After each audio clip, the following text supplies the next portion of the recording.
Constance Hall is a barefoot, braless, free-range mum and small businesswoman with enormous influence. She has almost 2 million followers on social media. The mother of 6 and her unconventional family are no strangers to controversy either, speaking up about breastfeeding, drugs and bullying. With that kind of profile, you might assume she'd be an anti-vaxxer. But you'd be wrong.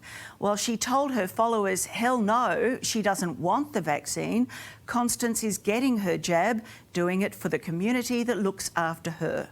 I spoke with her a short time ago. Constance Hall, thank you for your time. You kind of stuck your neck out, I guess, a bit by posting in support of COVID vaccination.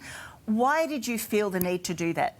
The number one rule on Facebook, if you want to avoid massive anxiety attacks, then you don't talk about vaccinations. You just don't. I really do need to stand up and say what I'm doing. And I certainly wasn't saying everyone you should do this and you should do that. But I was just saying what I'm doing and what I think is right for anyone that might be wanting my opinion. But I did see an awful lot of influencers with an opposing opinion to mine who were sort of telling people don't do it, it's dangerous, all that sort of stuff. And while I don't have a scientific background at all, I thought that, for me, it is a community decision. It's obviously not what your followers were expecting, because I've had a look at some of the comments on your Instagram post today and you've copped a bit of a backlash. Had you expected that?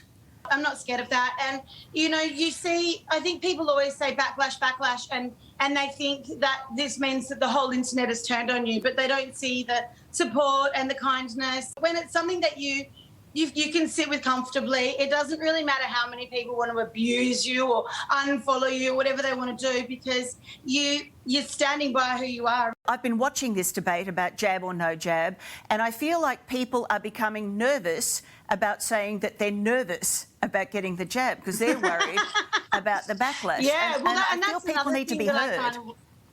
I'm not jabbed yet, so I don't want to give away the misconception that I am. But of course, I'm so nervous. I'm terrified of having an injection. But then I also think to myself, I got injections to go to Africa.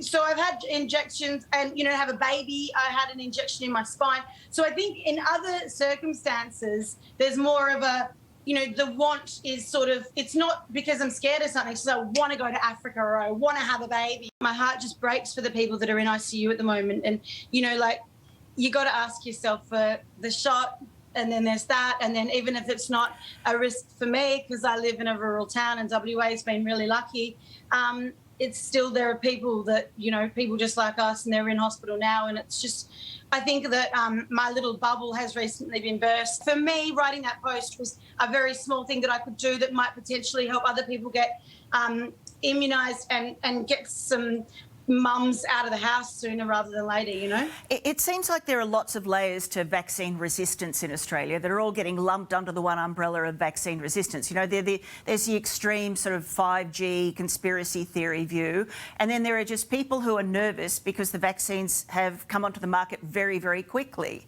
How would you're not a health professional, neither am I, but you're a human and you're out there interacting with people. How would you change the messaging to make people more confident about getting vaccine rather than browbeating them?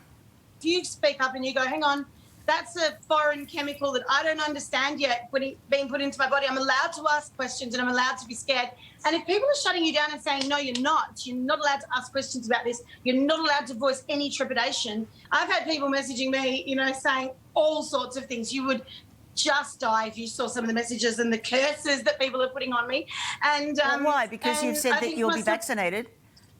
Yeah, people love to put people in boxes, and I just got lumped in like a potential anti-vaxxer box, and I didn't even really like that term because as you said, you've got the people that are really extreme, and then you've just got people who are using common sense, and common sense is to ask questions about anything like this. Somebody said something and her comment on my Facebook, it looked so, she looked really clever. She looked really, she knew what she was talking about. And then she finishes it with, and the government paid Constance to write this post. And I just went, oh, yeah, right.